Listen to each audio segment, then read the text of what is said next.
Gabi ng ika-19 ng Agosto ng taong yun ay naging simula ng isang panibagong panahon sa kasaysayan ng Pilipinas. Ang dating masisikip at maingay na kalsada ng Maynila ay napalitan ng katahimikan na paminsan-minsan lamang napuputol ng mga sigaw ng mga tao at ungol ng mga zombie. Maraming gusali ang naiwan na walang ilaw. Maraming pamilya ang nagkahiwalay. At maraming tao ang hindi na muling nakita. Sa loob ng abandonadong gusali malapit sa eskolta ay pansamantalang nagtago sina Jason, Selena, Noah, Ben at Aling Rosa, kasama ang ilang nakaligtas. Tahimik ang lahat.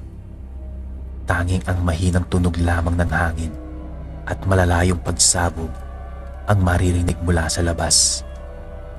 Habang natutulog, ang iba ay nakaupo si Selena malapit sa bintana. Pinagmamasdan niya ang madilim na kalangitan habang iniisip ang kanyang pamilya.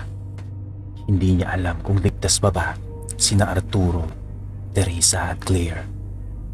Napansin ni Jason ang kanyang pag-alala. Nais mong balikan sila? Hindi ito tanong.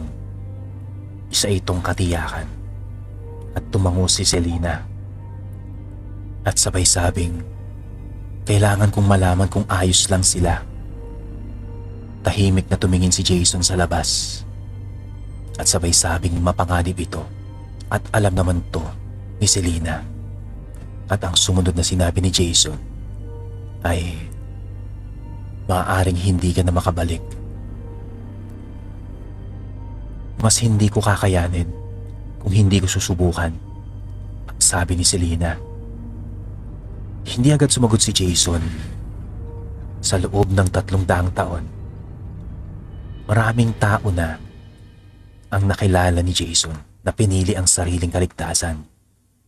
Ngunit kakaiba si Selena. Pinili nito ang pamilya kaysa sa sarili nitong buhay. Sasamahan kita.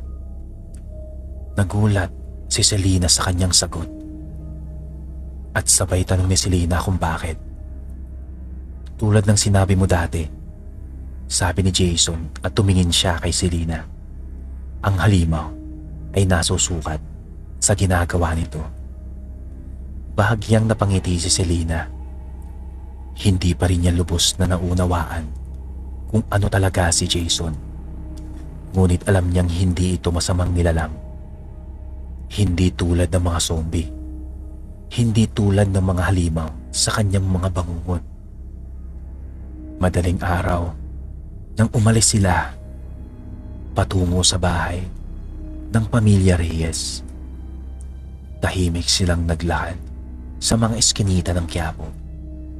Ngunit hindi nagtagal ay narinig nila ang mga yabag. Mabilis. Marami. Tumatakbo sila. Bulong ni Selena.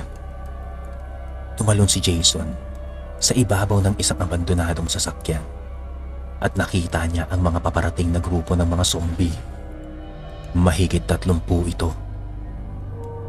At lahat ay tumatakbo.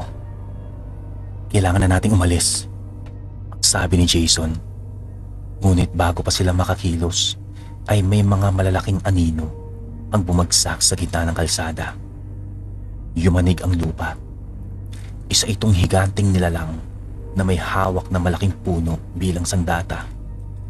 Siguro, ang kapre. Hindi ko kaya ang dumaan ang mga yan sa kagubatan ko. Agad niyang inihampas ang hawak niyang puno sa mga zombie. Lumipad ang ilan sa hangin habang ang iba ay nabasag ang mga katawan. Nagulat si Selena. Ang mga nilalang na dati niyang nakikita lamang sa mga kwento ay nasa harapan na niya ngayon. Tumingin si Gorok kay Jason. "Huwag mong isipin na ginagawa ko ito para sa iyo, Vampira," ang sabi ni Gorok. At sinabi naman ni Jason na pareho lang sila ng mga kalaban. Bago pa matapos ang usapan nila, ay may isa pang nilalang na lumapag mula sa bubong ng isang gusali. May ulo ito ng kabayo at katawan ng tao. Si Ramon, ang tikbalang. At sabay sabing, "Mukhang nahuli ako sa kasiyahan." Mabilis itong sumugod sa mga zombie. Sa bawat sipa nito ay may mga zombie na tumatalsik sa pader. Sa bawat galaw nito ay tila hangin lamang ang kanyang katawan. Ilang minuto lamang ay natapos din ang labanan. Nagkalat ang mga katawan ng zombie sa kalsada. Tahimik na nagkatinginan sina Jason, Gorok at Ramon. Tatlong dati magkakaaway. Tatlong nilalang na walang tiwala sa isa't isa. Ngunit pinagsama ng iisang digmaan. Sino sila? Hindi maitago ni Selena ang kanyang pagtataka. Mga nilalang na dapat ay nasa alamat lamang. Huminga ng malalim si Gorok. Akala ng mga tao ay hindi kami totoo. At sabay sabi ni Ramon na mas ligtas yun para sa lahat. At lumapit si Ramon kay Selena. "Huwag kang matakot, nilalang. Kung gusto ka namin saktan, matagal na namin ginawa." Hindi alam ni Selena kung matatakot ba siya o magpapasalamat. Ngunit bago pa siya makapagsalita, ay narinig nila ang isang malakas na sigaw mula sa kalangitan. Pagtingala nila ay nakita nila ang isang babaeng lumilipad sa ilalim ng buwan. Dahan-dahang lumabag ang babae sa kanilang harapan. Si Lilith, ang manananggal. Agad na humawak si Jason sa kanyang espada. At tinanong ang manananggal, "Anong ginagawa mo rito?" Ngumiti si Lilith. At sabay sabing, "Nais ko lamang sabihin na paparating na sila." At sabay sabi ni Jason na kung sino yun. "Hindi lamang mga zombie ang problema niyo." Biglang nagbago ang kanyang ekspresyon. At huling sinabi, may mas malakas na nilikha ang doktor. Sa ilalim ng abandonadong ospital sa Quiapo ay nakatayo si Dr. Victor Montenegro sa harap ng isang malaking tangke. Sa loob nito ay may isang nilalang na halos 3 metro ang taas. Mayroon itong mahabang kuko at mga matang kulay dilaw. Ang balat nito ay tila bakal. At ito ay si General Omega, ang unang mutant zombie. Ngunit hindi ito ang huli. Sa kabilang bahagi ng laboratorio ay may iba pang tangke. Naroon si Crusher, isang zombie na may pambihirang lakas. Naroon si Widow, isang babaeng zombie na kayang umakyat sa mga pader. At naroon si Hunter, ang pinakamabilis sa lahat ng nilikha ni Dr. Victor. Ngumiti ang doktor at sabay sabi sa kanyang sarili, kung hindi sapat ang mga ordinaryong zombie, gagawa tayo ng mga halimaw. Samantala, narating nina si Lina at Jason ang bahay ng pamilya Reyes. Ngunit pagkakita at pa lamang sa gate, ay agad na nangamba si Selena. Bukas ang pinto, basag ang mga bintana. May dugo sa sahig. Siyang tumakbo papasok at tinawag niya ang kanyang itay, nanay at si Claire.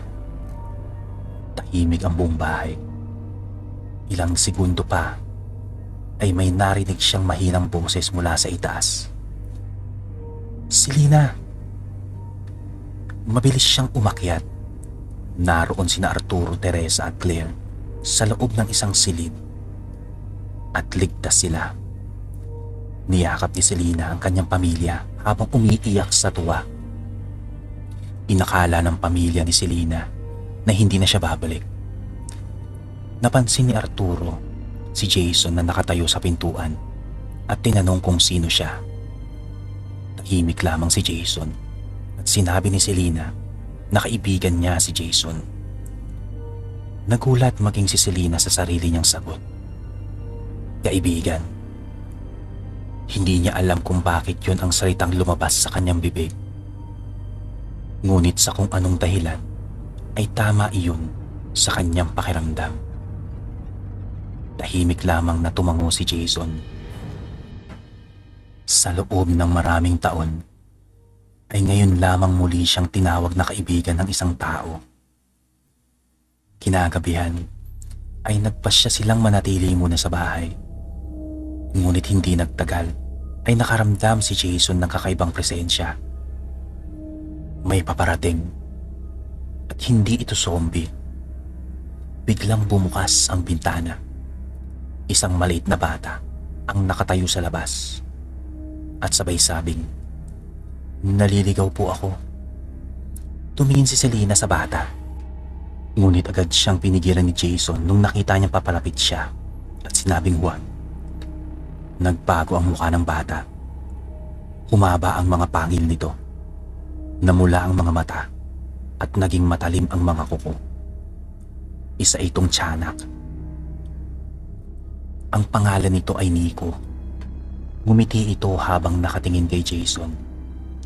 At sabay sabing, "Narinig kong may digmaan. Gusto kong makisali." "Hindi ka namin kailangan," ang sabi ni Jason at tumawa si Nico. "Marahil hindi ngayon. Pero darating ang araw na kakailanganin niyo ko." At sa isang iglap ay nawala ito sa dilim.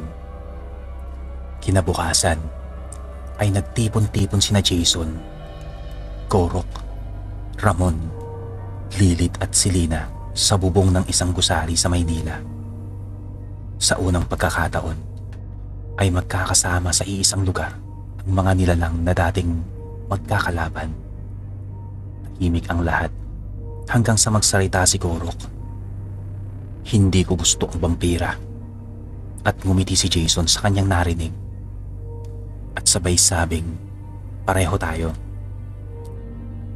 Dinagdag ni Korok na ayaw niya rin sa mga tikbalang. At napatingin si Ramon sa kanya. "Hindi rin kita gusto," ang sagot nito. At tinugtungan pa ni Korok na ayaw niya rin sa isang manananggal.